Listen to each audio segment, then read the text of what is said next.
c'est bon. Et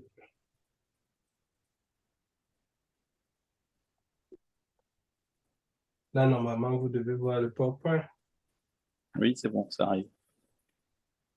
OK. Donc, bonjour à tous. Bonjour. Bon, Avant de commencer, on a coutume de faire un petit tour de présentation rapide. Qui est qui et qu'est-ce qui nous amène finalement ici. Donc, je vais commencer et puis je laisserai elle continuer. Oui. Moi, c'est Aubin Odou, cofondateur de Gashman, qui a pour but d'aider les gens à concrétiser leur projet de changement. Donc, voilà, on lutte contre la procrastination, pour faire simple, toute forme de procrastination. Et puis, on s'est très vite rendu compte que ça a un lien avec l'intériorité des gens et qu'il y a besoin d'aller creuser en profondeur. Bon, et puis, voilà, on accompagne les gens dans ce sens-là. C'est pour ça que le thème d'aujourd'hui, c'est sur la régularité du contenu que l'on publie. Voilà, voilà. Ok. Eh bien, moi, c'est Rel Polier, sophrologue art-thérapeute depuis maintenant 5, 5 ans bientôt. Donc, je suis dans les Deux-Sèvres, justement, on en parlait tout à l'heure. J'ai été invitée par Aubin euh, pour, euh, pour parler effectivement de la procrastination et surtout du pourquoi on procrastine et peut-être essayer de trouver des solutions. Voilà, donc pourquoi on aborde ce sujet? Parce que c'est quelque chose, je pense, on est tous amenés à faire, hein, de ne pas faire tout de suite ce qu'on devrait faire. Voilà, voilà pour moi. alors moi, c'est Papa Sidia, donc ingénieur en génie électrique, informatique industrielle de formation. Donc, en étant bon procrastinateur, j'ai eu à côtoyer et travailler un peu avec Aubin sur des sujets précis de procrastination. Voilà, être un vrai testeur sur certains produits. Du coup, voilà, je participe parce que enfin, ça m'intéresse au fait à la proposition de Aubin en fait de partager un peu nos différentes expériences sur la procrastination et de voir un petit peu enfin, les différents systèmes, les stratégies qu'il a mis en place pour pouvoir sortir de ça. Ok. Mhm. Ben, merci à vous tous. Là, vraiment, on est vraiment centré sur le contenu, donc tout ce qui est, on part du principe que voilà, quelqu'un qui a un projet veut, quel que soit son contexte, il va nécessairement devoir produire, créer, que ce soit des articles, des vidéos, tout ça à partager. Et que, à un moment donné, pour ceux qui l'ont fait, on se rend très vite compte qu'on peut très vite perdre le rythme. Mm. Au début, on peut se dire, ouais, je vais publier 3 fois par semaine, et puis 2 semaines plus tard, ça descend à 2 fois, un mois plus tard, c'est une fois, 2 mois plus tard, on n'en parle plus, quoi. C'est quand les planètes sont alignées, et puis on se plaint qu'on n'a pas de résultats. C'est ça le paradoxe, c'est que on ne respecte pas la fréquence de publication, de rédaction, et en même temps, on se plaint que les résultats, ils viennent pas comme on le souhaitait.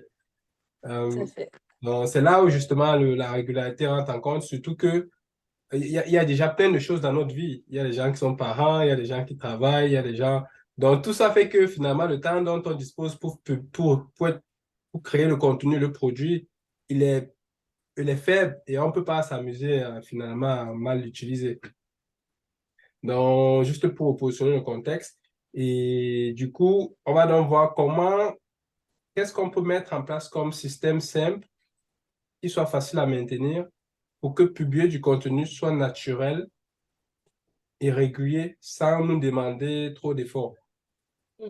Parce que c'est ça. Si ça demande trop d'efforts, le procrastinateur, il ne le fait pas. OK. Donc, le premier élément, c'est déjà d'essayer de décrire que dans tout processus créatif, que ce soit le fait de produire une vidéo, de produire un article ou autre chose, il y a toujours 3 étapes en fait. Il y a la première étape où on crée vraiment les idées. Typiquement, une vidéo, ça va être je rédige le script. Un article, ça va être je rédige le contenu. Donc, je suis au moment où je rédige. Il y a la deuxième étape où on partage ce contenu. Ça peut être quand on publie. Ça peut être quand on publie sur YouTube, sur LinkedIn, quand on le met à disposition des amis. Il y a le moment où on reçoit des remarques. Là, c'est quand peut-être il y a des commentaires, ou bien il n'y en a pas. Euh, ça peut être quand on a des likes, ou bien il n'y en a pas. Ça peut être quand on a des critiques. Donc, c'est toujours une boucle. Et c'est important de bien prendre en compte ça parce que les blocages qui vont apparaître sur cette boucle vont nous influencer dès l'instant où on se met à produire le contenu. C'est-à-dire que Donc, on peut avoir un ensemble de questions liées à des doutes qui vont toujours revenir sur l'une ou l'autre de ces trois étapes. ouais. Si tu peux, enfin, si tu me permets, Aubin, j'aimerais bien demander quand même à Cydia, là, il a vu le premier slide avec enfin, les trois cycles un petit peu. Est-ce que déjà il y a quelque chose dans les trois numéros là où déjà il paraîtrait bloqué? Est-ce que c'est au moment de la création? Est-ce que c'est au moment du partage? Est-ce que, enfin voilà, c'est où lui pour Je lui? dirais un et deux, D'accord. parce que la création, comme dit Aubin, après on se cherche des alibis, hein, d'habitude en procrastinateur, c'est juste des alibis qu'on cherche. J'ai pas le temps, il y a la famille à côté, j'ai choses à, enfin, j'ai ceci à faire et des choses comme ça.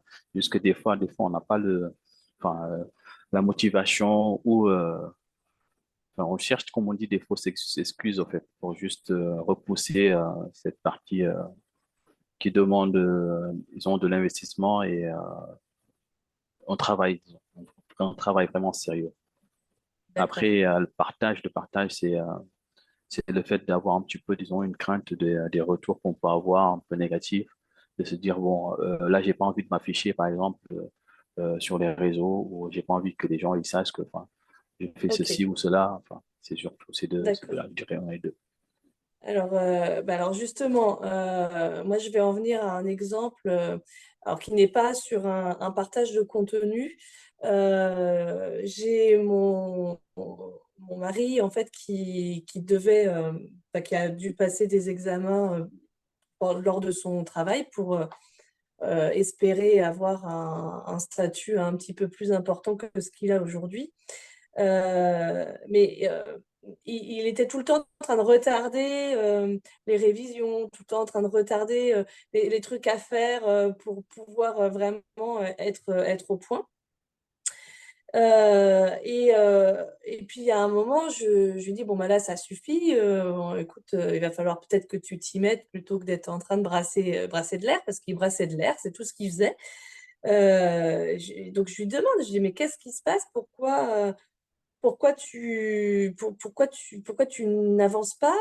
Qu'est-ce qu'il y a? Et puis, en fait, il y a eu cette phrase, ah oui, mais tu te rends compte, qu'est-ce qu'ils vont dire de moi? Ben, qu'est-ce qu'ils vont dire de toi? Bah, que déjà, le travail que tu as fourni, puisque c'était un projet qu'il avait fait, il est déjà fait, tu as déjà en plus plutôt des bons retours. Mais en fait, la question, elle n'est pas de toi, c'est pas ta personne.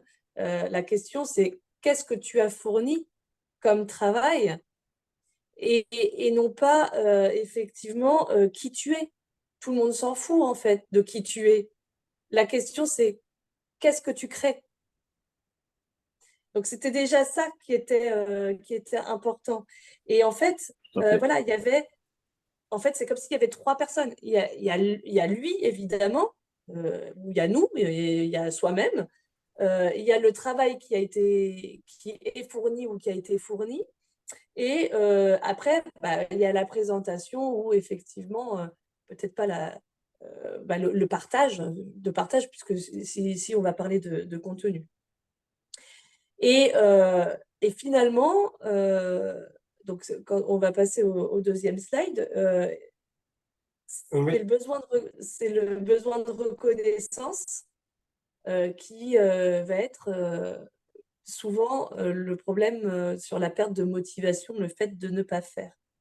Et, euh, et donc arrive le syndrome de l'imposteur. Donc je sais pas, alors je sais qu'Aubin le connaît, Cydia, je ne sais pas si tu le connais, mais c'est qu'effectivement, on est quelqu'un à la suite d'un métier, on a des diplômes, On a des certificats. Et puis, il va falloir les présenter. Et là, on se dit, ah oui, non, mais là, je viens juste de les avoir. Moi, je ne peux pas faire ça, c'est pas possible. On va le faire, mais en étant comment, pas très confiant sur ce qu'on va présenter, sur ce qu'on va dire, mais on va le faire comme ça. Et en fait, on ne se sent pas légitime peut-être à créer ce contenu, à le partager, parce que on pense qu'effectivement, on n'a pas assez d'expérience, tout simplement. Et donc, c'est d'ailleurs ce qui est écrit. Je dois être expert pour oser partager mes connaissances et je ne le suis pas encore. Donc là, on est vraiment dans le syndrome de l'imposteur. Et c'est ce qui peut être une des problématiques qui est en relation avec la procrastination. Donc, on est toujours un petit peu la même lignée sur un arnaqueur ou un charlatan. Alors ça, on va l'avoir peut-être plus en tout cas moi dans mon domaine avec les thérapeutes, c'est quelque chose qu'on peut rencontrer. Comment les gens vont me percevoir si je crée ça, si je partage ce contenu? Est-ce qu'on va me prendre effectivement pour un charlatan, pour un gourou de secte? Enfin voilà, il y a des choses comme ça. Donc on se pose beaucoup de questions. Est-ce que les critiques vont être trop dures? Donc oui, c'est ce dont tu parlais, Cydia, tout à l'heure. Qu'est-ce qu'on va dire? Donc j'espère au fond de moi qu'ils vont être doux envers moi. J'espère effectivement qu'ils vont apprécier mon contenu. Et puis ça, c'est toutes les questions qu'on va se poser parce qu'on est dans ce besoin de reconnaissance. Et je doute même du contenu que je vais proposer. Ce qui amène au problème de doute, ce qui est écrit, et de confiance en soi, en fait. L'incertitude sur la reconnaissance de la valeur de son travail réveille les insécurités intérieures. Et donc, on a toutes les émotions qui vont ressortir contre nous. On peut même être en état de sidération. On va pouvoir être peut-être en colère contre soi parce qu'en fait, on a un manque de confiance flagrant. Ok. Voilà ce que je peux dire ici. En fait, il y a un truc que je peux ajouter, c'est que Tout à fait. fondamentalement, c'est de se dire que toutes les pensées qu'on a, quelles que soient ces pensées, c'est un peu comme un arbre et la racine, c'est le besoin de reconnaissance. C'est-à-dire que si on n'avait pas ce besoin de reconnaissance grand à nous, on n'aurait pas ces pensées, on n'aurait pas ces freins. Donc, tout le but, c'est de pouvoir se dire que est-ce qu'il y a moyen de pouvoir se donner de la reconnaissance autrement que par les autres? Est-ce qu'il y a moyen de réduire ce besoin de reconnaissance? D'où vient-il d'ailleurs? Et si on arrive à jouer sur le besoin de reconnaissance, alors indirectement, on joue sur tout le reste. C'est essentiellement ça parce qu'on peut être tenté de vouloir adresser une inquiétude à part. Par exemple, le syndrome de l'imposteur, je dois être expert à part. Est-ce que les critiques vont être utilisées? Tout ça, c'est la matérialisation d'une seule chose. Essentiellement, on a besoin que notre valeur soit reconnue. Et comme il y a cette incertitude-là, parce que quand tu publies quelque chose, quand tu es dans la création, tu es dans quelque chose de nouveau, tu prends un risque. C'est un risque, en fait. Donc, c'est pas comme quand tu étais au travail et tu faisais quelque chose de connu. Tu prends un risque, et dès l'instant où tu prends un risque, tu rentres en zone d'incertitude. Et dès que tu rentres dans une zone d'incertitude, ton besoin de reconnaissance de ta valeur ou de la valeur de ce que tu fais, ce n'est plus reconnu, ce n'est plus garanti. Donc, Mais du coup, le fait de rentrer enfin, dans un domaine, enfin, comme tu dis, d'incertitude, comment, comment en fait, ces solutions que tu peux donner euh, pour se mettre, c'est-à-dire dans un état où enfin, enfin, on est genre, entre guillemets sûr, quand on va rentrer, on est un petit peu sûr de ce qu'on va faire en fait. Quelles sont les solutions de façon un petit peu concrète qui peuvent être faites ou données pour ce genre de cas en fait, surtout OK. dans l'incertitude. C'est bien comme tu poses la question, ça va nous amener au suivant. Euh, Après, j'allais poser la question aussi à RL. comment elle avait fait pour Ouais. son mari de façon Ouais, concrète pour qu'il nous explique. on va y venir. Ouais. On va t'en parler, t'inquiète pas. Donc, du coup, en fait, le AO, c'était juste déjà un peu d'identifier c'est quoi le mal fondamentalement. Mais avant, on a vu qu'il y avait trois moments quand tu crées. Il y a vraiment le moment où tu crées et le moment où tu partages, et il y a quand tu reçois les remarques. Donc, s'il y a le moindre doute sur ton besoin de reconnaissance à chacune de ces étapes, ça va te bloquer.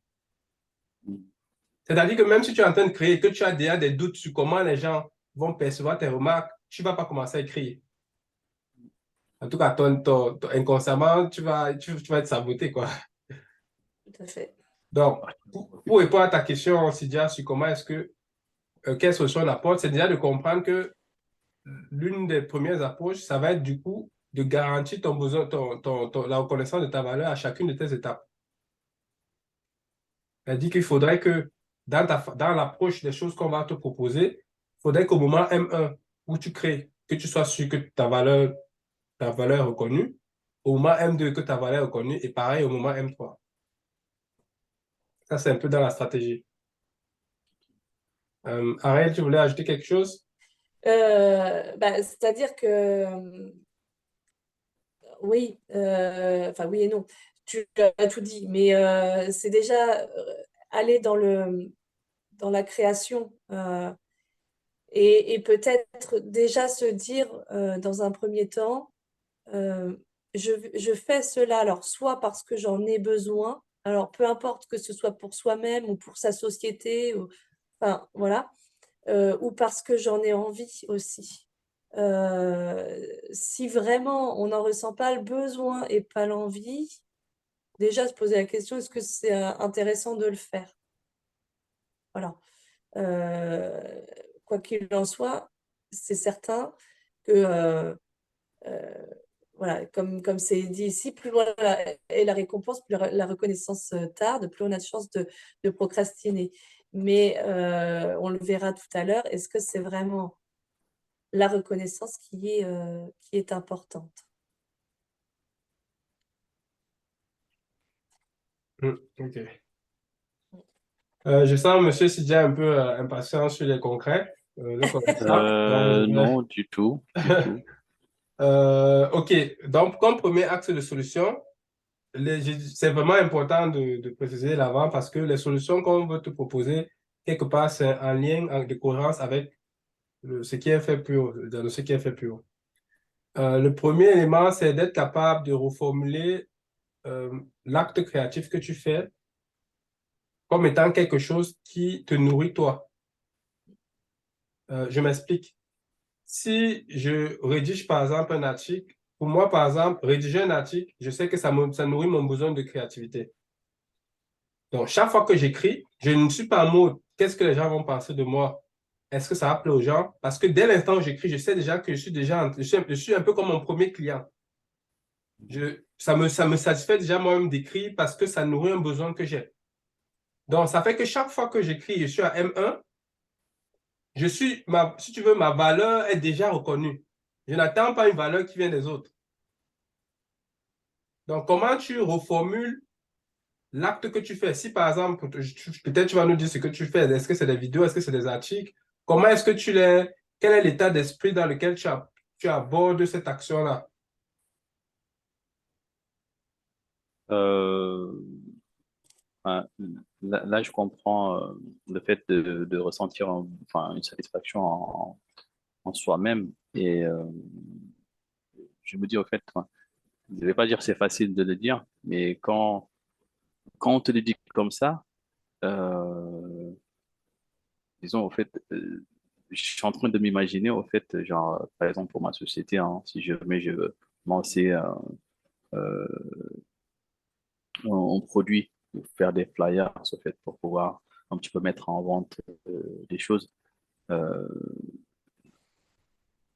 j'ai toujours, en fait, enfin, cette phase, peut-être qu'il ne faut pas faire, hein, de me dire, en fait, euh, qu'est-ce que le client a besoin, en fait? Est-ce que j'aurai des clients? Enfin, c'est ça, en fait. Est-ce que ça va ramener des clients? Est-ce que c'est vraiment nécessaire? En fait, il y a des questions de ce type-là que je pose peut-être en premier qui ne sont pas les bonnes.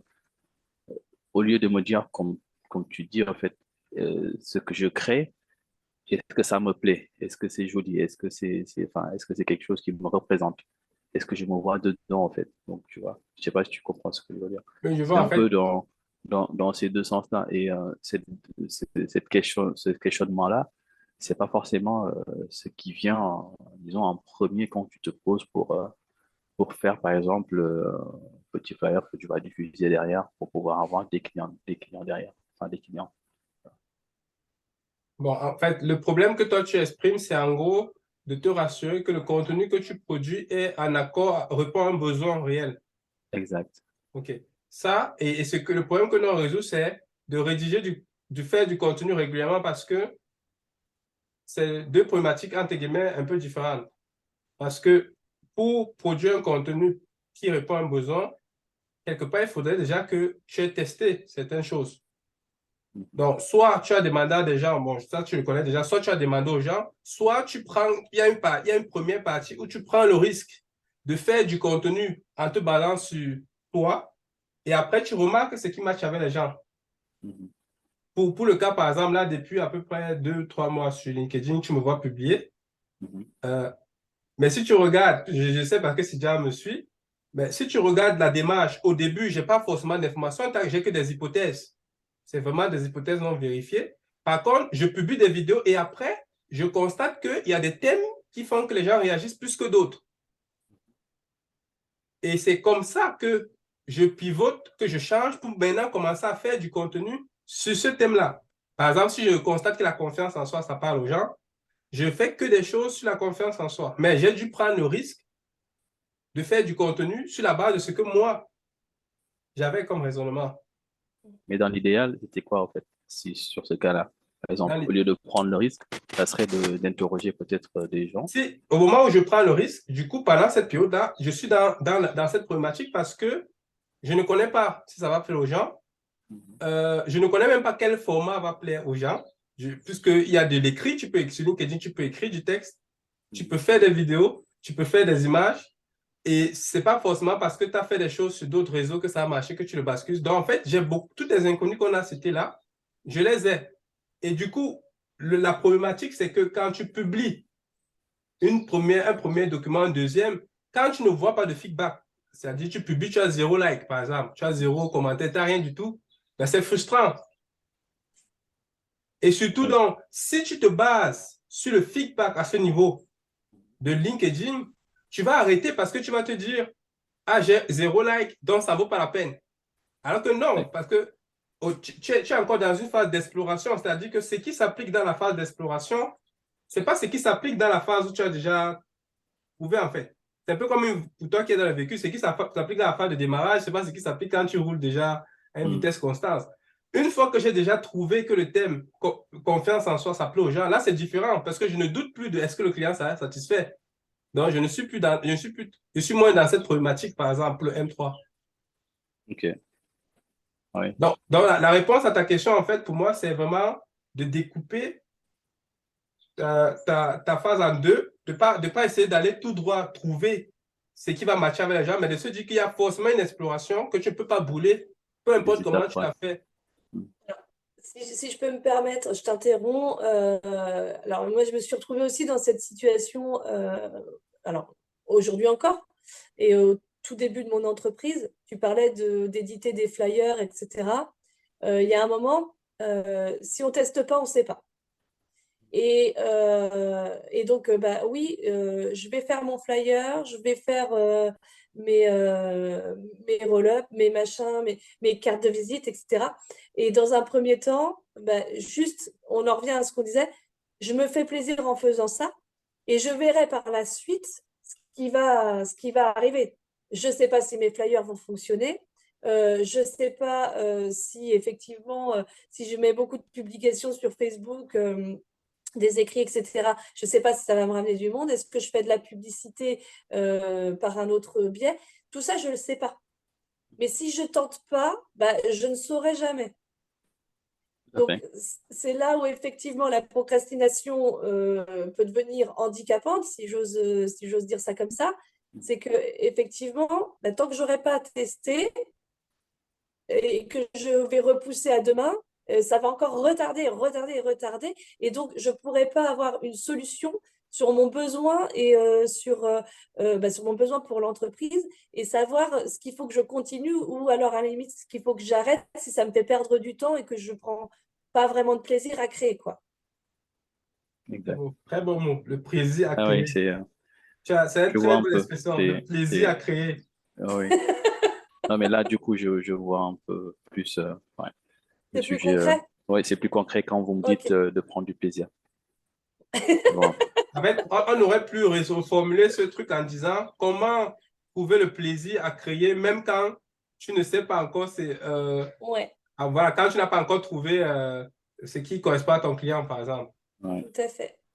Ouais, Et c'est très frustrant parce que je l'ai encore vécu sur LinkedIn, c'est-à-dire, c'est pas parce que tu l'as fait une fois que c'est garanti pour les autres fois. Donc, c'est un perpétuel. Chaque fois que tu vas sur une nouvelle place, c'est un perpétuel recommencement. Mhm. Tu testes. Yes. C'est le mot test. Ouais. oui, oui, il faut Le mot test, tester. c'est plaisir. Si tu n'as pas de plaisir, tu vas abandonner, quoi. Mhm. Tu vas abandonner. Mais oui, et tout à l'heure, Cydia, tu demandais du coup, bah oui, et ton mari, Erel, il en est où du coup? Est-ce qu'il a réussi là et effectivement, en fait, rien que le fait de lui dire, écoute, on scinde, il y a toi, il y a le travail et il y a ce que tu as créé. Enfin, et, euh, et en fait, en discutant, il a eu le déclic. Je ne sais pas trop comment te dire ça, mais il a vraiment fallu que je lui mette en tête qu'il ne s'agissait pas de lui, de sa personne. Alors, euh, parce que c'est effectivement donc mon mari, une personne qui n'a pas beaucoup confiance en elle. Et donc, ça l'a rassurée. Le fait que, ben non, en fait, il s'agit juste du projet qu'on m'a demandé de faire, que j'ai fait, et qui en plus apparemment a plu. Donc, ok.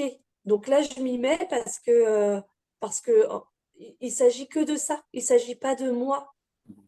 Il s'agit effectivement d'un travail que j'ai effectué et que j'ai pris plaisir à faire.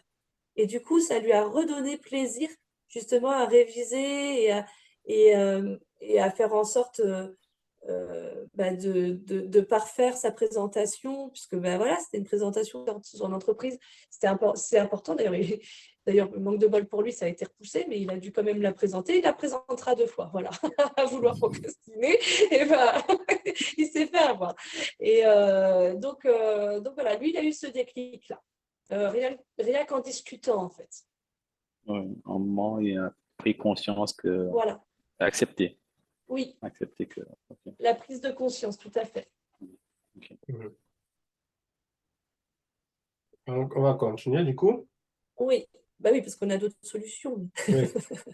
Euh, la deuxième approche, en fait, qu'on proposait, c'était de restreindre ton contenu à ce que tu as compris et pratiqué réellement. Ouais, c'est ça. On se recentre sur soi. Donc, c'est vrai que pour les vidéos, les publications, Facebook, LinkedIn, etc., donc il faut quand même faire attention. Ça, c'est un petit point d'alerte parce que si on n'a pas trop confiance en nous et qu'on commence à publier des choses euh, sur lesquelles on n'a pas forcément tout compris et tout assimilé et qu'on y va un petit peu à l'aveugle, il y a quand même un risque, puisqu'effectivement, il y aura des répercussions et notamment le jugement des autres. Et peut-être des réponses, des messages qui ne seront pas très sympas à lire ou à entendre. Et en même temps, ces personnes-là auront peut-être raison. Alors, c'est bien de se remettre en question, mais si on peut éviter de se jeter dans la fosse au lion, autant le faire. Enfin, autant pas le faire, enfin, autant éviter, quoi. Donc, l'important, c'est effectivement de se recentrer sur ce qu'on sait, ce qu'on peut transmettre et être honnête avec soi-même. Donc, on restreint son contenu à ce qu'on a compris et pratiqué déjà pour un début, pour le début. Euh, je- Eren le précise parce qu'on peut être tenté souvent de parler des trucs qu'on a lus ou qu'on a oui, écoutés, oui. mais qu'on n'a pas Et, pratiqué. et qu'on n'a pas Et c'est pratiqué et qu'on n'a dangereux. pas. C'est très dangereux. Ouais, c'est très Et, dangereux. et du coup, ça serait, enfin, si je vais dans un exemple, en fait, ça serait par exemple d'aller sur pas une grande plateforme, mais de faire un test, par exemple, autour de la famille, des gens qu'on connaît, de les envoyer un petit peu et d'avoir des retours. Si on prend l'exemple d'un flyer ou d'un contenu qu'on va créer, c'est Oui, alors de, la de le famille, je partager suis pas autour sûre. de. La famille, alors à part s'ils sont Toujours rassurant, vraiment, la famille. s'ils sont bons dans le domaine, parce qu'ils vont pas être très objectifs Ouais. et ils vont avoir peur de te blesser s'ils t'aiment. S'ils t'aiment pas, c'est autre chose. Mais, mais, euh, mais effectivement, alors des amis qui sont objectifs, pourquoi pas. À la limite, il faut, enfin, quand on est dans le business, c'est presque se demander, aller trouver des personnes qui n'ont pas forcément les mêmes fonctions que toi, mais qui pourraient être dans d'autres entreprises et leur demander ce qu'ils en pensent dans un premier temps. Et, Après, il existe plein de groupes Euh, d'entrepreneurs, etc. Enfin, des associations, les chambres de métiers. Enfin, voilà, toujours des personnes qu'on peut trouver, ou même sur les réseaux, justement. Euh, la famille, c'est bien, peut-être, déjà pour se rassurer dans un premier temps, mais ne pas rester focalisé que sur la famille et les amis, à mon sens. oui. pour ta question, par exemple, là, ton flyer, par exemple, il va concerner des produits d'ingénierie, j'imagine. C'est ça? Oui, De- oui, à peu près. des Oui. panneaux solaires. Donc, en gros, sur ton flyer, tu veux proposer des solutions liées à la conception de panneaux solaires et voilà, de services liés autour de ça, à des solutions électriques. Mais maintenant, la question, c'est parmi ces solutions que tu proposes, est-ce que ce sont des solutions que tu as pratiquées toi-même? Ou est-ce que ce sont juste des solutions qui font partie d'un panel que tu souhaiterais adresser? Je prends un exemple. Euh, Si tu proposes quelque chose pour une maison, est-ce que tu l'as déjà fait ou est-ce que tu as juste lu, été éduqué dessus? Euh, ouais, j'en ai déjà fait, j'en ai installé chez moi. Voilà. Mais Ouais, du coup, ta ouais. crédibilité, ta légitimité par rapport à cette partie que tu as faite chez Ouais. toi, elle est grande en fait. C'est ce qu'on dit là, en fait, c'est que bon, c'est vrai que ce n'est pas le même cadre parce que là, tu parles d'un produit que tu veux vendre. Mais s'il fallait que tu fasses un faire sur ça, idéalement, commencer par ce que tu as fait.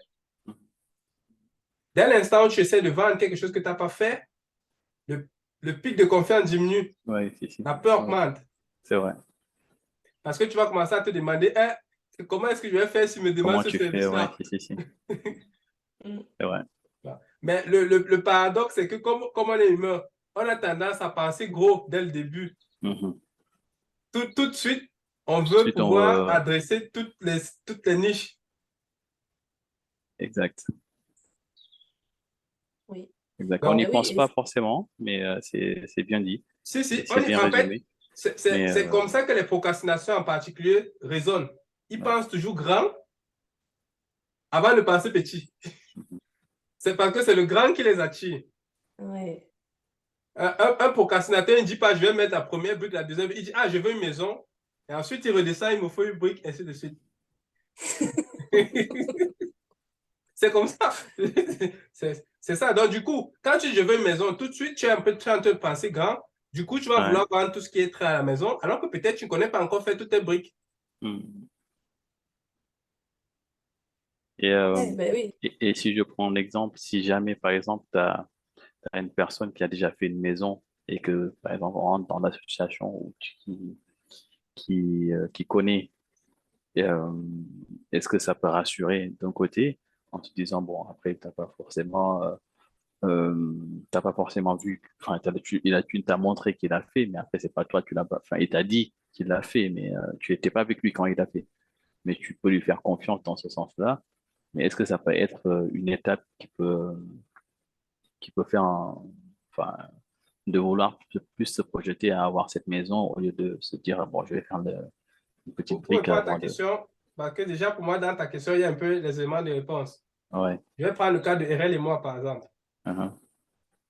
Ta question, en fait, c'est est-ce qu'en collaborant avec un partenaire, tu peux te permettre d'aller adresser quelque chose que toi, tu n'as pas encore fait en ayant confiance à ce que ton partenaire t'a dit. Mhm. Donc, en gros, de couvrir le risque que tu aurais à toi seul. Exact. En collaborant avec RL, il y a des compétences qu'elle a que moi, je n'ai pas. Mhm. Pareil, Et il y a peut-être vice-versa. des approches que j'ai qu'elle n'ait pas. Mais ce qui est Tout à important, fait. c'est qu'on puisse se comprendre. Il faudrait que même si elle dit un truc que je ne peux pas faire, que je puisse comprendre ce qu'elle dit. Mhm. Mm. Donc, ce que veut dire, c'est que si tu travailles un partenaire, même s'il peut faire des choses que toi, tu ne peux pas, si tu ne peux pas être en mesure de comprendre ce qu'il fait, c'est un gros risque. Même s'il peut le faire, c'est pas bon. Ça veut dire qu'en fait, vous ne serez pas dans une collaboration, mais à un moment donné, il y aura une séparation, en fait. Parce que pour qu'il y ait collaboration, il faudrait vraiment que vous puissiez au minimum comprendre ce que l'un et l'autre font, même si vous ne pouvez pas chacun faire ça, en fait. Et c'est ça qui fait la Mhm. complémentarité. Oui, Tout à fait. Ouais.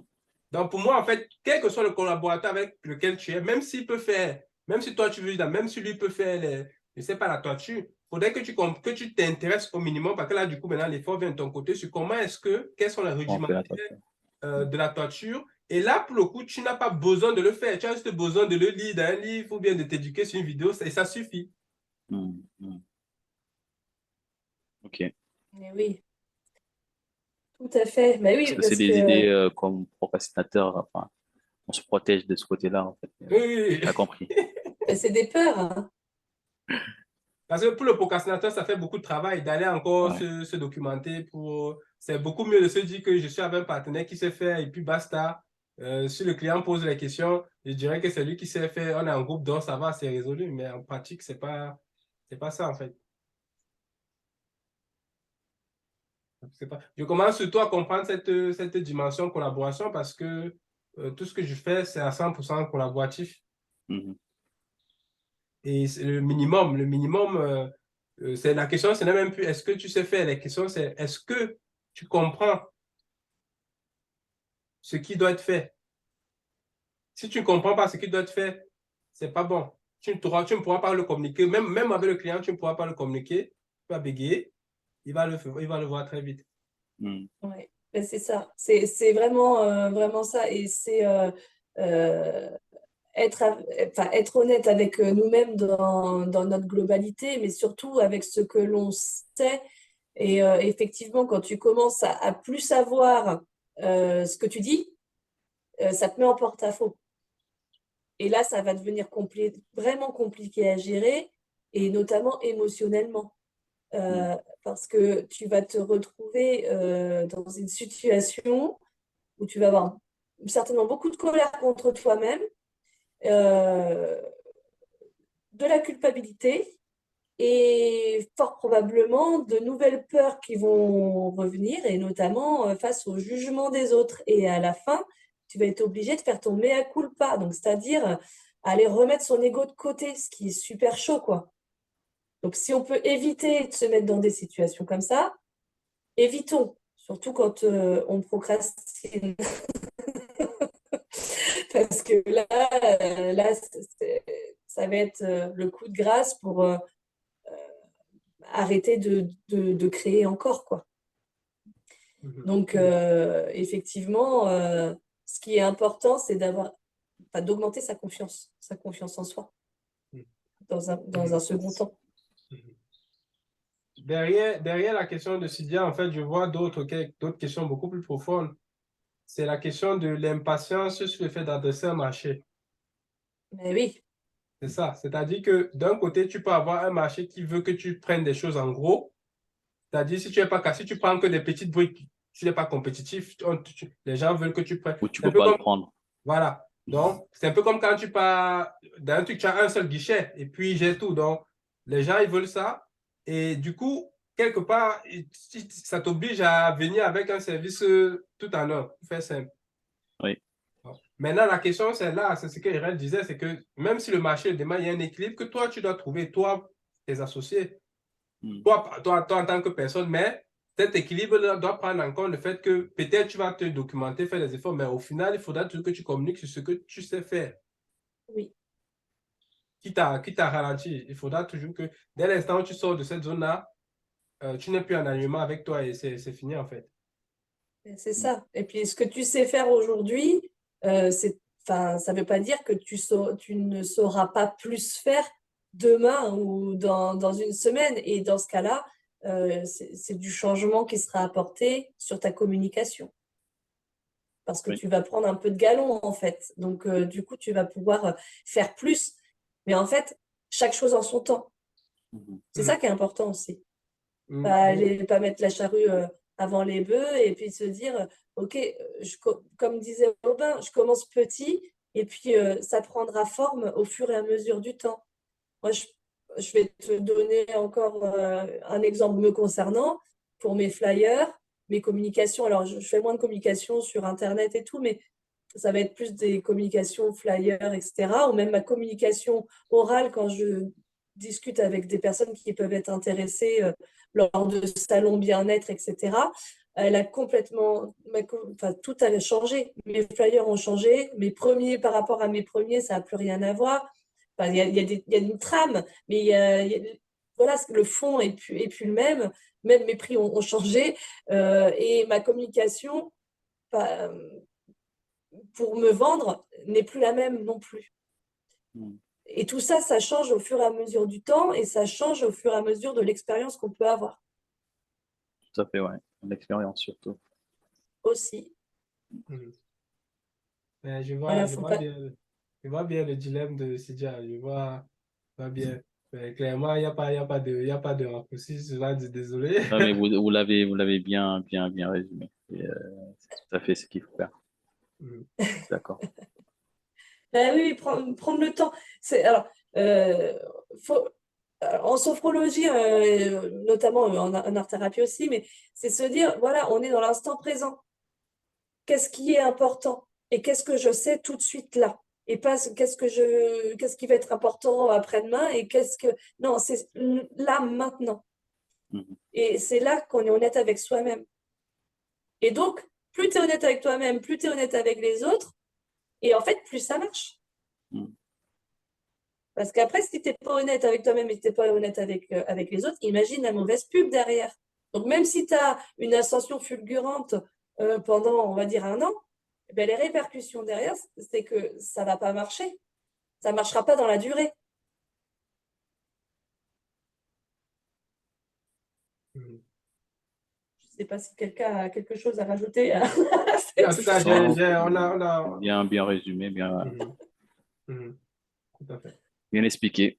Voilà. Donc, C'est juste ben, qu'on pense à tout ça. oui, c'est l'intérêt du recentrage et, et de se recentrer sur soi. Et c'est l'intérêt de tout mon travail en tant que sophrologue et art thérapeute, c'est que avec tous les outils qui peuvent être fournis à mes clients ou aux clients en règle générale, en fait, il y a des moyens de se recentrer et de ne pas s'éparpiller et de ne pas aller se promettre monts et merveilles alors que peut-être on n'a pas besoin de tout ça tout de suite, quoi. Je vois surtout C'est vraiment un ça. côté de... Je vois beaucoup derrière ce que Erez dit, je vois un côté d'acceptation et de lâcher prise.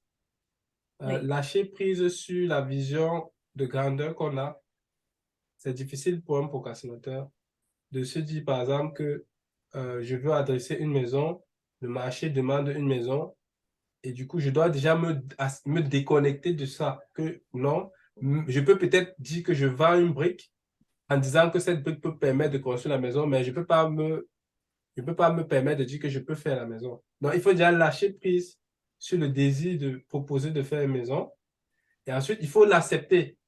Parce que là, on le dit, c'est facile.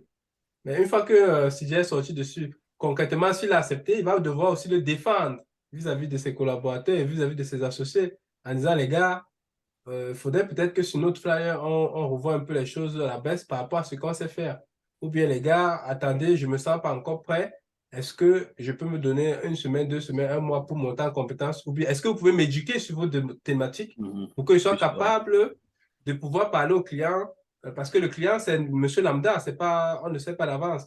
Donc, Je verrai plus là le dernier aspect, s'éduquer sur sa partie, voilà. la partie des autres. Voilà. Et ça, Donc, je pense, c'est, ça crée aussi un autre lien entre les collaborateurs. En fait, chacun, voilà. c'est pas juste collaborer pour collaborer, mais chacun essaiera d'apprendre à l'autre ce qu'il sait faire. Tout à fait. Maintenant, la question, ça va être comment tu vendras ça aux autres. Parce qu'eux aussi, est-ce ils sont capables d'en connaître un peu sur ta partie? Mm. Donc, Après, c'est une animation à avoir. Mhm. Ouais. Là, maintenant, c'est des dynamiques plus compliquées de groupe. Et on sait tous que c'est Exact. pas facile à, c'est pas facile à gérer. OK, on va passer peut-être au slide suivant. Ouais. Donc Euh, effectivement, je te laisse, Irène. ouais, ben voilà, donc une autre solution, c'est effectivement réduire son besoin de reconnaissance en augmentant son amour de soi, mais j'en parlais en fait, hein, ça a déjà été dit finalement. Euh, c'est l'amour de soi, donc avec l'amour de soi, on a l'affirmation de soi, on a la confiance en soi, on a en fait, tout ça amène l'estime de soi. Euh, et ben, comment dire, une vie, elle n'est pas linéaire, hein. Elle est toujours en dents de scie, c'est toujours fluctuant. Donc, bah oui, l'amour de soi, c'est facile à dire. C'est pas toujours évident. C'est pas toujours évident de s'aimer. C'est pas toujours évident d'aimer la personne qu'on est. Euh, donc, la solution, dans un premier temps, c'est donc, pour nourrir cet amour de soi, j'en parlais encore tout à l'heure des thérapies. Donc, je parlais effectivement de la sophrologie, de l'art-thérapie. Mais il y en a d'autres, les psychothérapies, l'hypnose, la PNL, le FT, etc. Enfin, il y a tellement de choses qui peuvent permettre de nourrir notre amour de nous-mêmes, notamment par le biais des thérapies dans un premier temps. Donc, c'est une des solutions, parce que là, on va vraiment chercher à l'intérieur de soi, parce que ce que j'aime dire, c'est qu'effectivement, à la base, quand on est, quand on est bébé, on est parfait. Et c'est tout l'extérieur, donc évidemment tout ce qui est en relation avec les parents, la famille, le système scolaire, etc., qui va nous faire devenir imparfaits. Donc, ce qui va être important, ça va être de se reconnecter à qui l'on est à la base de la base, donc même presque dans le ventre de notre mère, en fait, cet être parfait et cette vérité que l'on a au fond de nous. À partir du moment où effectivement on va nourrir notre amour de nous-mêmes, et bien effectivement, ça va réduire le besoin de reconnaissance qu'on a vis-à-vis des autres. Et donc, hein, c'est le slide, on va prendre du recul donc, par rapport au regard des autres. Et donc là, il y aura beaucoup moins de raisons de procrastiner, finalement, puisque beaucoup moins de peur. Pour toi, Cydia, concrètement, ce serait ton flyer, ça porte sur la proposition de service. Mhm. Ce flyer, tu veux vendre par exemple une maison, tu veux vendre en tout cas les services de construction d'une maison. Si tu as nourri ton amour de soi, tu auras moins besoin de vouloir vendre beaucoup de services pour prouver à quelqu'un que ton business marche. Tout à fait. C'est-à-dire que si tu es dans la démarche de te dire, il faut que j'ai beaucoup de clients comme ça, je vais prouver à tel que mon Mhm. business il marche, c'est qu'il y a un problème au niveau de l'amour de soi. Mhm. Si tu nourris cet amour de soi toi-même, même si c'est de 20% avec des exercices qu'on peut te proposer, tu seras moins dans le fait de vouloir avancer trop vite, trop gros pour prouver des choses aux gens. Ouais. Tu seras plus dans le fait de dire, tu vas te dire, ben, de toute façon, le regard des autres a moins d'influence sur moi, j'ai moins besoin de validation des autres. Et donc, tu seras rationnel et équilibré dans le rythme d'avancement que tu auras. Oui. Et ça sera pas genre, enfin, même si ouais, j'aurais peut-être l'amour de moi, enfin, comme tu le dis, mais si je prends un exemple, c'est pas me dire genre, même si j'ai 1% de vente, c'est pas grave en fait. C'est le plus Bon, important, enfin, de c'est pas grave là que je sais pas si Non, c'est alors, c'est- c'est- c'est bien et- dit pour de mon côté, mais ouais, non, ça peut effectivement, alors être on plus, est d'accord qu'il s'agit d'une entreprise et que le but, c'est pas que tu manges des cailloux à la fin.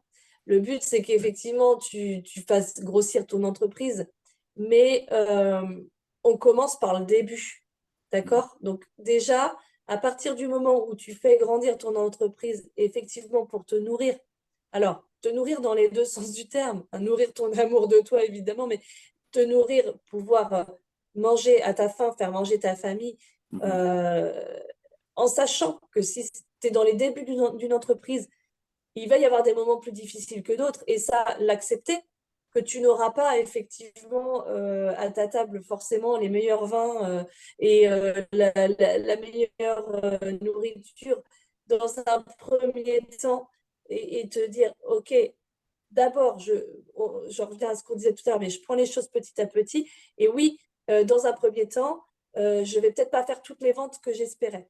Alors là, je vais te donner l'exemple d'une amie qui, elle, vient de se lancer dans la vente de vérandas, des vérandas haut de gamme. À la base, elle n'est pas du tout dans ce milieu-là, mais elle est tombée amoureuse de ces vérandas en cherchant une pour chez elle, finalement, qu'elle n'a même pas fait construire pour le moment, mais elle s'est dit, eh bien, en fait, je vais en faire mon métier tellement ces vérandas, je, je les aime et je pense que bah, ce sont les meilleures du marché, même si elles ont un prix qui sont plus élevés. Voilà, je ne vais pas rentrer dans le détail, mais c'est des vérandas bois mhm, qui sont en fait plus des extensions, etc. Et donc, avec son conjoint, ils ont décidé d'acheter la société par le biais de la franchise et donc de se former, etc. Ils sont sur leur première année. Ils se sont mis un objectif hyper haut. Et moi, je lui ai dit, écoute, là, tu n'es pas satisfaite parce que ton objectif, il est beaucoup trop haut.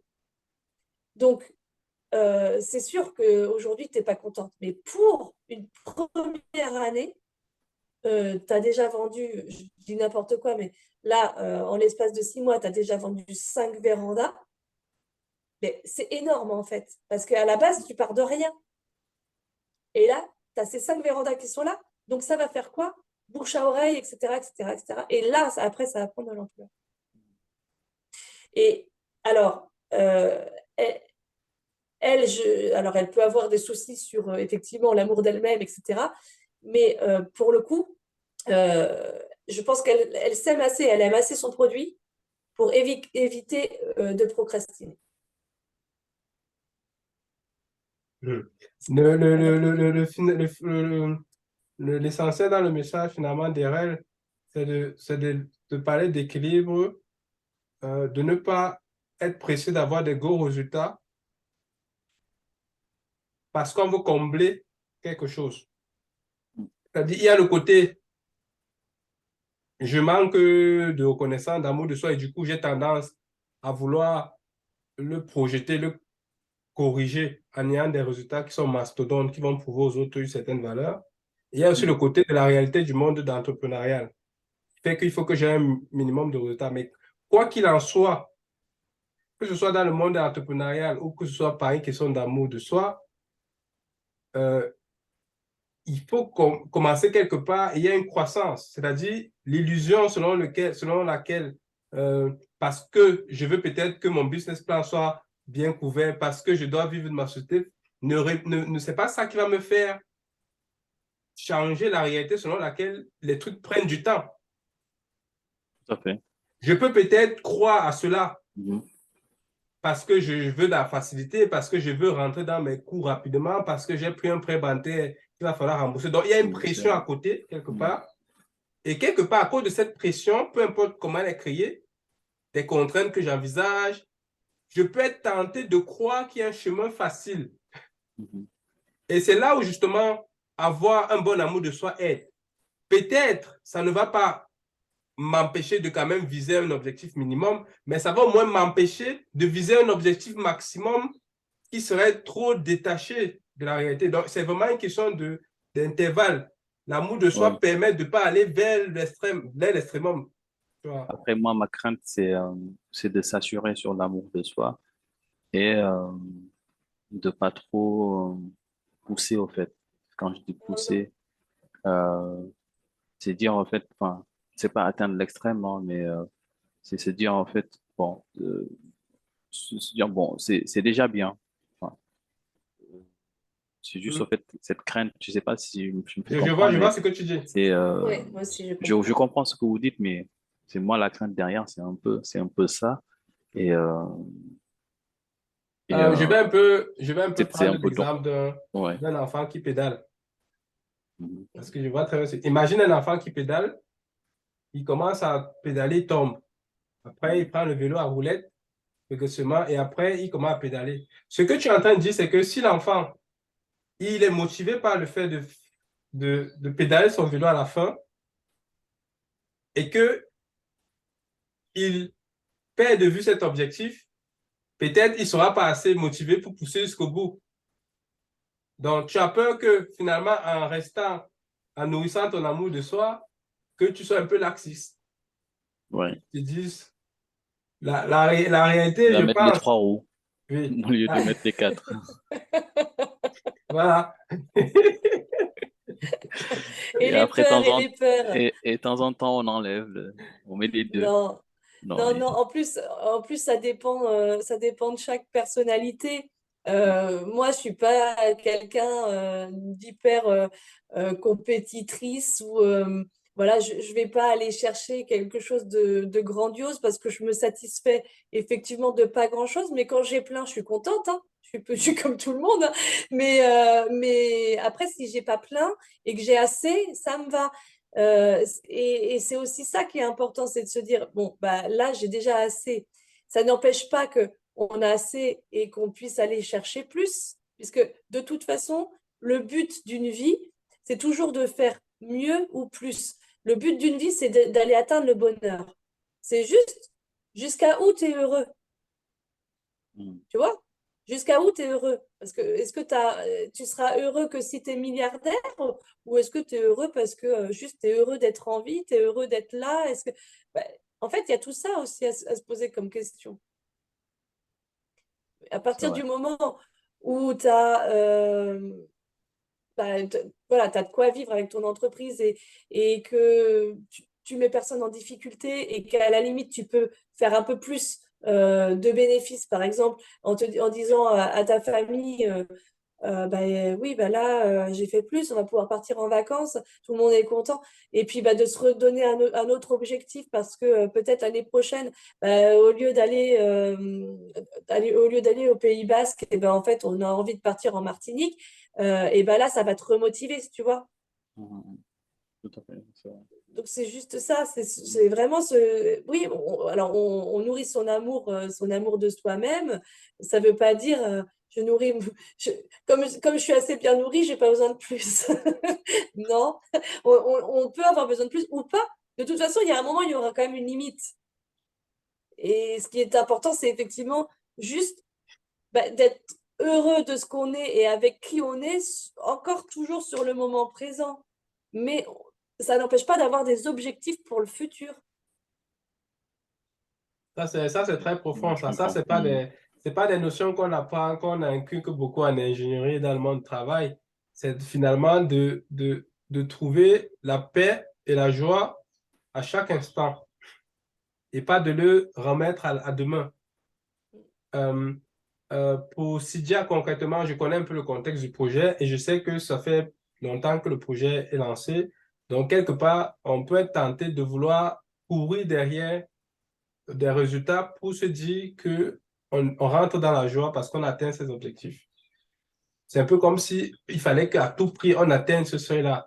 Et ce que Erel propose de faire finalement, c'est de se dire, OK, est-ce que par rapport à maintenant, aujourd'hui, les objectifs d'aujourd'hui, je peux les atteindre de telle façon que je sois déjà heureux vis-à-vis de moi-même et de fonctionner comme ça tous les jours jusqu'à ce que j'atteigne cet objectif, mais sans mettre les yeux dessus finalement. Mm. Parce qu'en mettant les yeux dessus, je reste dans une frustration perpétuelle qui me fait justement procrastiner. Ouais. Ok, ça, Je voulais ajouter un truc pour Cydia, pour la règle, un peu avec la règle des petits pas, c'est-à-dire, ce n'est pas parce que tu cours derrière un petit objectif que le grand objectif, tu ne l'atteins pas. C'est juste que courir, avoir en ligne de mire le petit objectif, c'est ce qui te permet de ne pas procrastiner. Parce que on revient tout là.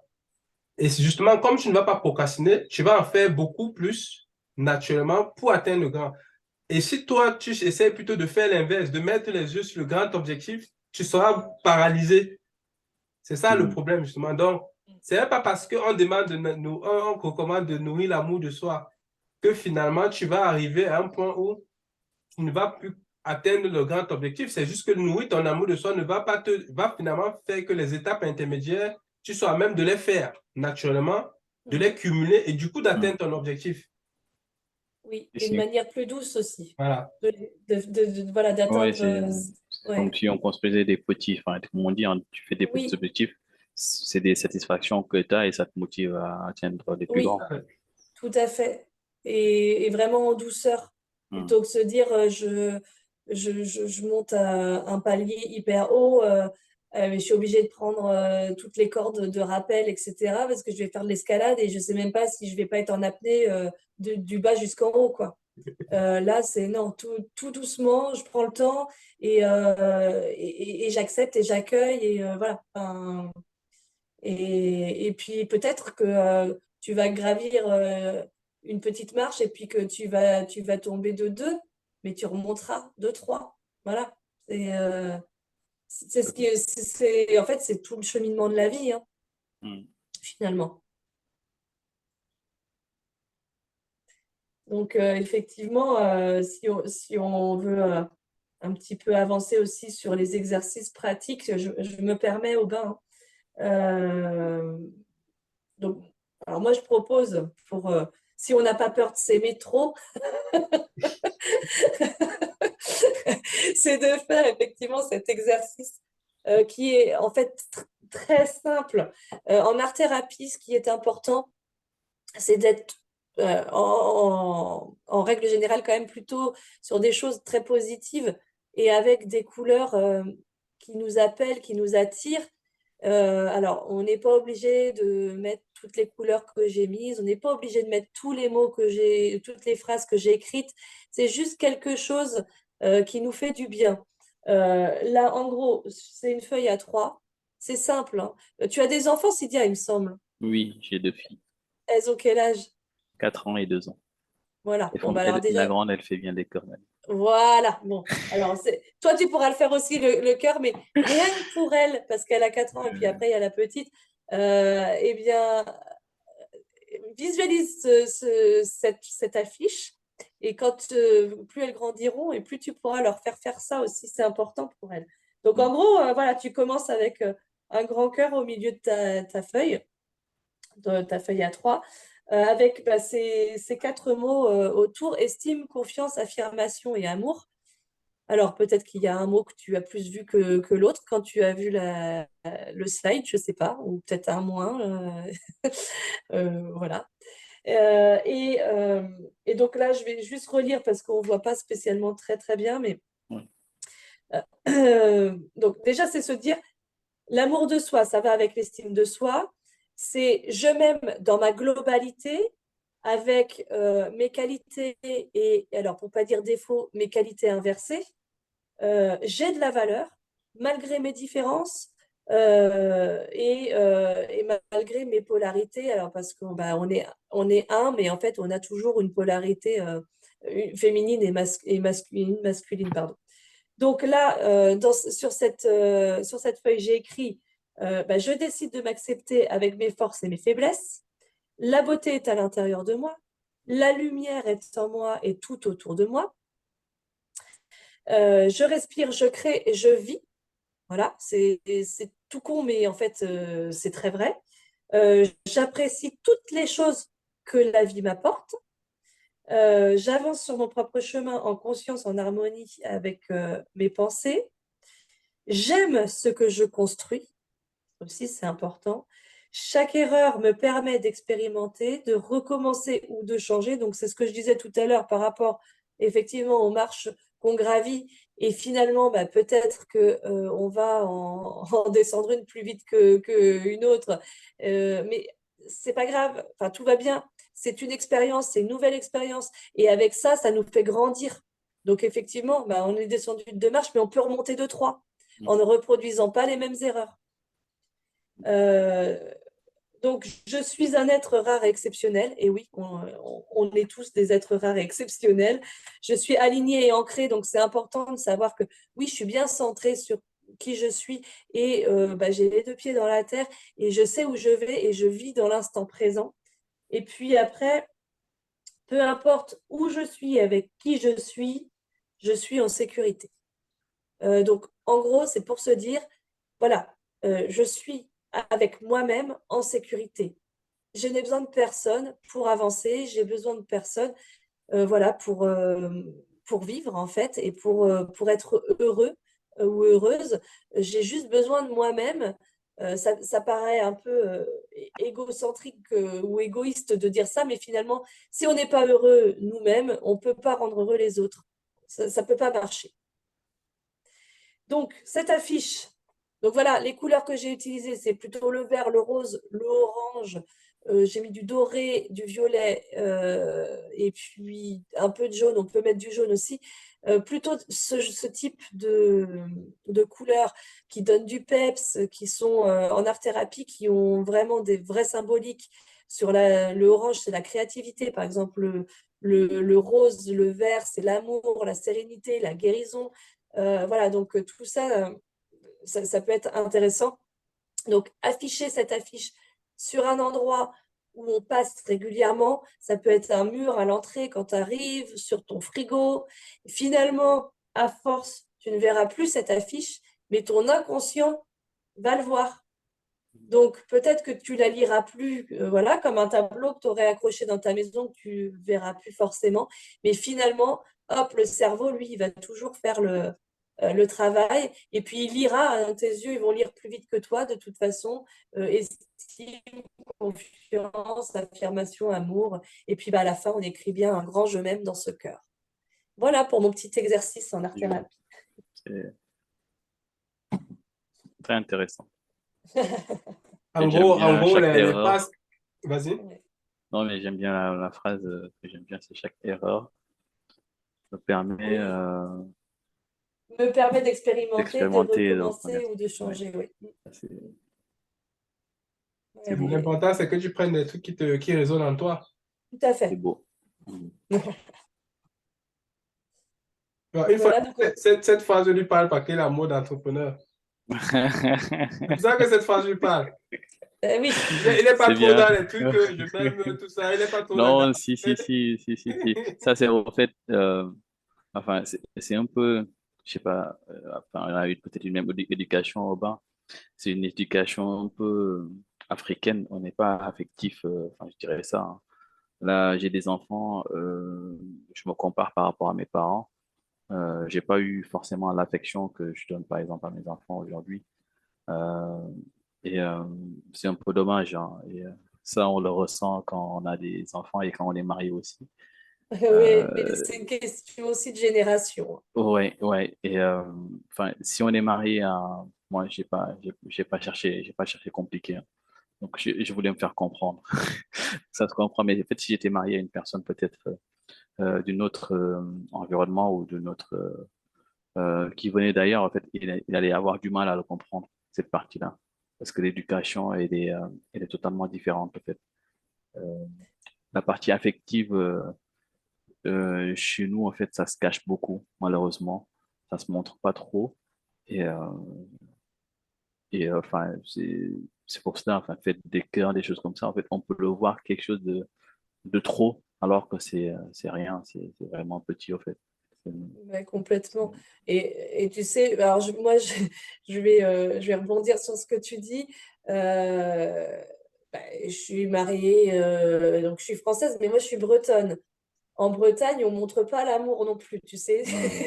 Surtout dans là où j'habitais, c'est-à-dire vraiment en pleine mer. Je vivais sur une île bretonne avec que des femmes qui travaillaient. Les hommes n'étaient pas là, marins de commerce, marins de Ah, on t'a perdu. Ouais, on a pêcheurs. perdu. Ils Ah, partaient 11 mois. ça Hein. revient. Donc c'était tenu pendant, surtout pas de main de fer. Vous m'entendez là ou pas? Là, c'est On t'a bon, c'est perdu revenu. pendant un moment là. Ouais. Là, oui, donc j'expliquais qu'effectivement, en vivant sur une île et en vivant donc dans un monde de femmes, les femmes, elles n'avaient pas le temps de montrer à leurs enfants Mm, qu'elles les aimaient, mm, etc. C'était pas possible. Il fallait qu'elles fassent tout et il fallait qu'elles montrent que c'était elles qui finalement portaient la culotte. mm. Et moi, j'ai pas vécu non plus dans cet amour. Inconditionnel que je pourrais presque donner à mes enfants. Alors, c'est pas pour ça que je leur crie pas dessus souvent, hein, attention. Euh, on a beau vouloir, mais voilà, il y a quand même le naturel qui revient. Mm. Et malgré tout, à force de travail en développement personnel aussi, ça m'a permis vraiment de comprendre que qu'est-ce qu'il y a de plus beau finalement que l'amour qu'on se donne et qu'on peut par la suite donner et partager. Exact. Voilà. Tout à fait. Donc, peu importe les origines, hein, j'ai envie de te dire, ça dépend aussi vraiment de ta vie personnelle et les générations. Les générations aujourd'hui qui s'éveillent plus, pas tous, hein, évidemment, mais ça commence à mieux s'éveiller quand même. Mm. Oui, tout à fait, ça c'est sûr. C'est une nouvelle génération, c'est complètement différent. Oui, ouais, C'est ouais. autre chose. Donc, fais des cœurs à tes filles. Ah, Tu as le droit. j'en fais. Voilà pour moi, pour cette partie-là. Good. Du coup, là, jusqu'ici, bon, on avait beaucoup axé sur le besoin de reconnaissance Mm. et tout ce qu'on a proposé finalement, jusqu'ici, c'était pour aider à réduire ce besoin dans les différents moments qu'on a vus. M1, au moment où on crée, au moment où on partage et au moment où voilà, on reçoit des feedbacks. Bon, ça, Ok. c'était le but. Donc, maintenant, euh, bon, je pense que j'ai peut-être j'ai peut-être mal mis des slides. L'idée, c'était de pouvoir dire, OK, maintenant qu'on a dit ça, est-ce qu'on peut proposer un système simple qui te permet de maintenir ça, en fait, à travers des techniques anti-procrastination et tout. Erel a déjà un peu abordé le truc où elle a parlé de mettre l'image sur l'amour de soi sur un frigo, tout ça. Ça, c'est déjà un système. Ça dit qu'une fois que tu l'as mis, c'est facile, tu n'as plus besoin, tu passes, tu le vois comme un panneau publicitaire, donc c'est facile à entretenir. Mhm. Et du coup, ça te maintient dans cet amour de soi et du coup, dans cette réduction du besoin de reconnaissance que tu as vis-à-vis des autres. Là, je voulais proposer d'autres techniques pour que justement, quand tu te projettes en train de travailler, là pour toi, ça va être des flyers, que tu ne décales pas ce moment de travail, en fait, de travail que tu as prévu. Mhm. Typiquement, si tu as prévu de faire des flyers, je sais pas, quand tu es libre, le mercredi, ben, que tu le mercredi, tout soit, que les conditions soient réunies pour que mentalement, tu ne fuis pas cet événement. Donc, la première technique anti-procrastination, c'était simple, c'était de mettre l'activité rédiger ton flyer sur quelque chose que tu as tout le temps ton téléphone. Par exemple, tu peux dessiner un flyer à la main, hein, prendre une photo, peu importe comment. L'important, c'est que l'image te parle. Et tu le mets en fond d'écran sur ton téléphone parce que tu vas le voir régulièrement. Moi, par exemple, pour préparer les présentations, c'est simple. Dès que je connais la présentation, même si c'est dans un mois, hop, je prends un sommet, quelques grands fond d'écran, WhatsApp, fond d'écran, téléphone. Et là, tout le jour, même si tu le vois pour une microseconde, il a vu, l'inconscient, il a vu, en fait. Mhm. Et du coup, tu ne sais pas, mais naturellement, du coup, tu reviens sur la tâche. Tu n'as même pas besoin de. Donc, c'est des façons de se programmer et surtout, c'est facile à entretenir. Ce n'est pas un truc que tu dois revenir, lire une liste d'activités. L'inconscient, il a vu, il a enregistré. Donc, si tu prends ta tâche, fais des flyers et tu te dessines un truc et tu le mets sur des supports visuels fond d'écran, fond d'ordinateur, mur, tout ce que tu veux. Ça te facilite et ça te programme à revenir sur cette tâche-là sans effort. Ça, c'est le premier Jusqu'à élément. lumière. Oui. Le deuxième élément, c'est ce que j'appelle une association positive, c'est-à-dire de programmer toujours quelque chose que tu vas faire et que tu trouves, entre guillemets, que tu peux trouver chiant avec quelque chose que tu aimes. Tu vois? C'est-à-dire que si tu penses flyer et que tout de suite, parce que ça va vite, c'est l'inconscient, il l'associe à quelque chose de, ouais, qu'est-ce que les gens vont penser de moi? Ouais, ça va être, bref, à quelque chose, s'il imagine ne serait-ce quelque chose de négatif, ça peut suffire pour Oui. saboter le processus de venir bosser sur la tâche. Donc, si tu dis plutôt, OK, au moment où je vais faire les flyers, je vais aussi faire quelque chose d'intéressant, de plaisant. Là, maintenant, c'est à toi de choisir qu'est-ce qui est plaisant pour toi naturellement. Est-ce que peut-être c'est faire de la musique? Moi, par exemple, c'est quand je fais des vidéos, j'aime bien aussi, euh, quand je sais que je dois répéter pour l'enregistrement d'une vidéo, par exemple, LinkedIn, j'aime pas trop répéter, ça me semble ennuyeux. Voilà. Donc, il faut répéter. Les gens, ils savent pas, les gens sont bien contents. La vidéo dit 8 minutes, on fait des critiques, mais toi, tu as passé 5 tentatives à mémoriser le script, tout ça et tout, c'est hyper chiant. Mais, comme c'est nécessaire, je me dis pas que je vais répéter la vidéo, je me dis, je vais le faire je l'associe au fait de dessiner ça sur, c'est un peu comme si je faisais des dessins sur un logiciel du mind map. Je fais du mind mapping où je structure mes idées. Donc, c'est très visuel, c'est très coloré, c'est très attractif pour moi. En tout cas, c'est plaisant. Mm. Donc, ce qui fait que systématiquement, quand je travaille sur une vidéo, je fais du mind mapping. Donc, à tout moment, mon cerveau, il n'a pas l'impression qu'il vient. En fait, il fait du mind mapping. Après, il dit, ah, il faudrait que je répète cette vidéo-là. Donc, ça fait que je procrastine peu, tu vois. Donc, parce que Mm. j'ai fait cette Prépare le association-là. cerveau. Mm. Voilà. Peut-être je vais faire 10 minutes de mind mapping pour une répétition de vidéo. Mm. Ça fait que tu le fais régulièrement. Mais maintenant, toi, à toi de trouver une tâche qui soit. Il faut vraiment que la tâche soit naturellement plaisante. Mm. Là, ça peut se faire même pour réviser des cours, des choses comme ça. Pour Ouais, tout. Mm. ouais. Si tu sais que tu n'aimes pas l'anglais, mais que tu dois apprendre l'anglais parce qu'il y a le TOEIC qui arrive ou bien tu vas voyager bientôt, ben, la question c'est qu'est-ce que tu aimes bien? Est-ce que tu aimes boire le café? Ah, ok, ben, tu prends le café avant de prendre l'anglais. C'est tellement, le café surtout, je l'ai testé, c'est tellement magnifique comment le monsieur là, il fonctionne en arrière-plan. C'est comme si tu flattais un bébé en fait, à un bonbon. Mm. Mm. Là, ouais, tu as un fichier Excel, tu ne veux pas bosser dessus. Et là, tout de suite, tu prends le café, un biscuit, ça marche aussi. Tout ce que tu aimes, tu le mets, tu bois le café, tu finis pas. Tu le laisses. Pour qu'il bosse. Parce que si tu finis, il bosse plus en fait. Il lui faut sa carotte. Pareil. Tu te fais une Le stress. récompense. Mhm. Il fonctionne à la récompense et puis c'est comme ça. Donc. Parce que directement, la résistance psychologique qu'il y a, dès l'instant où tu lui promets sa récompense, elle diminue directement Diminuer. et tu passes à l'action. Mm. Et oui, c'est la carotte, quoi. OK. Ouais. À part ça, on avait prévu voilà, un peu une forme de travail préliminaire pour chaque personne qui voudrait créer quelque chose, de prendre le temps, on ne prend pas souvent ce temps, de se questionner sur ce qui nous motive à chaque étape, en fait. Euh, le plus souvent, on ne prend pas ce temps-là, ou bien on se dit juste qu'il faut qu'on publie des choses, il faut qu'on réalise des choses. On est toujours dans le résultat de ce qu'on va produire. On est très peu dans le processus. Ben Et oui, c'est pourtant, ça. c'est les éléments du processus qui créent le blocage. Hmm. Ben oui. Je te laisse commenter, RL. Oui, ben, effectivement, c'est ce qui est écrit, hein. Qu'est-ce que j'attends à chaque étape du processus créatif? Donc, dans un premier temps, quand je crée, donc j'écris, je parle, peu importe. Qu'est-ce que j'ai appris? Qu'est-ce que j'ai lu? Qu'est-ce que j'ai écouté?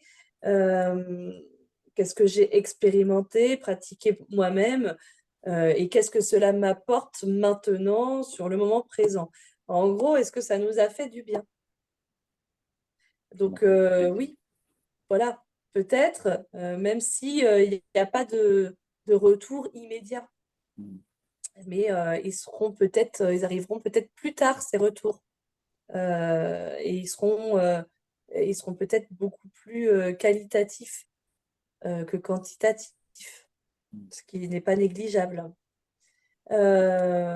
Ensuite, donc, quand je partage, bon, déjà se poser la question, j'envoie, je publie comment je fais, à qui je vais l'envoyer en premier, euh, en quoi cela peut aider, est-ce que j'aurai assez ou beaucoup de visibilité, donc ça c'était tes questions un petit peu, Cydia, tout à l'heure. Est-ce que je perds mon temps à créer mon contenu si au final je n'ai pas de retour? Bon, alors ça, on a répondu un petit peu tout à l'heure aussi par rapport au dessin qui a été fait en art-thérapie concernant effectivement les expériences. Chaque expérience est importante, peu importe si... alors ça peut être vu comme un échec dans un premier temps, et en fait, ça n'en est pas. C'est une nouvelle expérimentation, une expérience. Et puis, bah, dans le petit 3, donc quand je reçois des remarques, je les écoute, enfin, je les entends ou je les lis. Donc, est-ce que j'attends des remarques positives? Est-ce que j'attends des remarques constructives avec le risque d'être blessé? Donc oui, bah, il y a ce risque, il y a ces peurs. Qu'est-ce qu'on va dire de moi toujours, ou qu'est-ce qu'on va dire en tout cas de ce que j'ai publié? Mais en fait, peu importe, à partir du moment où effectivement la remarque, elle est constructive, même si ça ne nous fait pas plaisir sur l'instant, bah, c'est important pour nous faire avancer et pour parfaire peut-être une prochaine publication, euh, voilà, qui sera à chaque fois de mieux en mieux, bah, comme j'en parlais tout à l'heure par rapport à la vie. Donc, on cherche toujours à modifier et à changer pour aller vers le mieux. Enfin, en règle générale, c'est quand même ce qu'un humain recherche. Voilà, donc c'est important de bien tout dissocier pour pouvoir avancer et créer. Euh, donc, bah, c'est pour ça aussi que la carte mentale, elle est importante. En tout cas, si on la fait pas par écrit, au moins se poser toutes ces questions dans sa tête dans un premier temps, quoi. Et puis après, bah, si possible, les mettre sur papier ou sur ordinateur, hein, et venir clarifier vraiment de quoi j'ai besoin maintenant. Qu'est-ce que j'attends à chaque fois? Donc là, qu'est-ce que j'attends à chaque étape du processus créatif? C'est un peu comme une carte mentale, hein, ce qui est là. C'est un début de carte mentale. Tout à fait. Limite, moi, Voilà, j'irais même jusqu'à le faire, le mettre justement sur le frigo. Une fois que c'est figé, que j'ai réfléchi dessus, que je le mette pour m'en rappeler parce que je peux oublier. c'est ça. J'ai vu par exemple que le simple fait d'avoir posé les questions, en fait, le simple fait de poser des questions qui sont liées aux doutes qu'on a dans la tête, ça réduit le pouvoir négatif qu'elles ont sur nous. Par exemple, là, quand tu disais, est-ce que ça va aider? Est-ce que j'aurai assez de temps? Est-ce que je ne suis pas en train de perdre mon temps? J'ai vu Sidia qui a réagi. Parce que du coup, c'est les discours qu'on se dit un peu dans la tête. Tout à fait. Bah, c'est des questions qu'on se pose, ça se fait penser quand tu le faisais, enfin, tu te poses ces questions-là, en fait. Est-ce que tu perds ton temps? Est-ce que, voilà. Mais en fait, si on réfléchit, tu perds pas ton temps. En fait, tu perds plus de temps à attendre qu'à faire. Ouais, c'est ça, Ouais. tout à fait. Donc, il vaut mieux faire et puis se prendre le mur dans le nez et puis refaire autre chose après plutôt que Que d'être d'attendre. dans l'attente que ce soit fait et que ça sera jamais fait. Donc, C'est vrai. il y aura aucune plus-value là-dedans, en fait. Hmm. Donc, vraiment passer au-dessus de certaines peurs parce que pour moi, la procrastination, elle est vraiment liée aux peurs. On fuit, quoi. Et là, typiquement, je suis la peur d'être rejeté. Ouais. Hmm. Mm. Parce que si les gens ils adhèrent par notre proposition, c'est que c'est vécu comme un rejet. Mm. Tout à fait. Cette crainte de rejet. Ouais. Donc, si on veut gratter en bas, on peut m'aller jusqu'au dessus, en fait. Hmm. Euh, Bah oui, Bon, là, je suis un peu fatiguée, mais Bon, c'était juste une amorce, une autre mais fois, une autre fois. avec plaisir. Ouais, là, il va être 22 heures, là. Non, c'est très bien. Franchement, comme on dit, c'est des choses, en fait, que, enfin, inconsciemment, je dirais pas, on se pose pas forcément, enfin, euh, on se pose peut-être ces questions-là inconsciemment, mais quand on parle avec des gens et qu'ils nous expliquent et qu'ils nous mettent des exemples précis et tout, c'est encore beaucoup plus, disons, enfin, C'est frappant plus ou bien concret. c'est plus concret, en fait, ça. Ouais. C'est comme si, en fait, on te mettait dans une lumière, euh, voilà, on regarde avec les yeux ouverts, voilà. Alors que avant, disons qu'on est dans un truc sombre, on voyait, mais c'était un peu flou. On se disait, bon, là, on va marcher, mais bon, est-ce que c'est le bon chemin? On va plutôt se noyer. Ouais, est-ce que, voilà, enfin, donc, mais Bah oui. c'est très bien. Mais de toute façon, tout ça, à mon avis, tu le sais déjà. Oui, et pour moi, Tu le c'est sais au-delà déjà. de la procrastination aussi, hein. C'est pas qu'un procrastinateur, parce qu'en fait, il y a toujours ce refus de se dire, je suis pas procrastinateur. Enfin, Mm. dans l'ensemble, de façon générale, en fait. Mais enfin, ce que vous venez de dire, moi, je trouve qu'on est tous concernés dans un sens. Quand je vois ma femme qui veut lancer un projet sur les ventes de sacs, là, tout ce qu'on vient de dire, c'est exactement les choses que tu ressens chez elle, en fait. Ouais. Donc, tu le Donc, ressens chez les autres, mais moi chez toi. non, si je le ressens chez moi, mais comme je dis, en fait, pour que les autres, ils te le fassent C'est apparaître, en vrai. fait. Donc, enfin, comme on dit, c'est un truc de miroir. Si tu es trop proche, tu te vois pas. Il faut juste que les gens, ils sont Complètement. derrière toi ils se disent que voilà, enfin, il y a des choses qui sont derrière, tu dois enlever peut-être une petite tâche derrière toi, enfin, etc. Mais je sais que il va peut-être pas se sentir concerné par la procrastination, mais Et en fait, on est tous procrastinateurs oui. dans un sens, disons. Oui. Dès l'instant où il y a un peur, il y a procrastination. Ouais, Dès voilà, l'instant où il y a peur. Il suffit juste de toucher au domaine à la fibre qui nous tient à cœur, parce qu'il y a des domaines où on a peur, mais on s'en fout. ouais, Oui, si l'enjeu est grand, là, on voudra bien travailler là-dessus. exact. Mm. Mm. Et c'est très Mais bien en tout cas, ça résumé, m'a bien donné plein expliqué. d'autres idées je vois plein d'autres ramifications auxquelles on n'avait pas forcément pensé et tout. Ouais, pour moi, Parce il que faut l'ouvrir plus sur beaucoup, enfin, sur un autre sujet que la procrastination. Parce que ben, tu nous aideras. c'est, Je te poserai la question après. ouais, tu me diras, mais c'est, Là, ben, clairement, même les questions que tu as posées, ça nous a un peu challengé, nous deux, parce que ça cadrait pas vraiment pile par le sujet. Donc, Mhm. c'est vraiment nos expériences de vie perso qui ont là aidé, tu vois. C'est un mode de Mhm. MacGyver, tu vois. OK. Ben Non, mais oui, c'est c'est bien, clair. c'est bien, il C'est faut. ça le but. C'est Mhm. ça le C'est but. exécutif, ouais. En C'est l'expérience de vie. tout cas, Le but, très c'est pas de venir intéressant. défiler un point comme à l'école en disant, bon, OK, chapitre 1, et puis. Ben, c'est ce qu'on cherchait aussi. C'est ce que je disais à Aubin. Je lui dis, ben, tant qu'à faire, autant que ce soit du partage. Et puis, Oui, parce que voilà. j'avais pas bien compris, je pensais que en fait, c'est pour ça, au début, je pensais que c'était une conférence qu'on disait au revoir, mais j'avais pas Je compris. ne sais même pas comment il doit le reformuler. Est-ce que doit dire webinaire, conférence, je ne sais pas trop quel terme. Partage, je ne sais pas. C'est un atelier, hein, Ouais, un pour moi, c'est atelier, une je sorte de dirais petit atelier, ouais. atelier. Parce Voilà, que vaut mieux que atelier ça parce soit un que, échange ouais, que juste les gens les écoutent parce que je pense que l'objectif c'est de voir, enfin, moi, mon ressenti, vous me l'avez demandé et, euh, et comme ça, vous avez pu mettre des exemples précis, clairs et j'ai pu voir aussi de façon très concrète de quoi vous parlez et comment peut-être sur des sujets précis, comment je peux sortir de ça en prenant en compte les exemples que vous m'avez donnés, etc.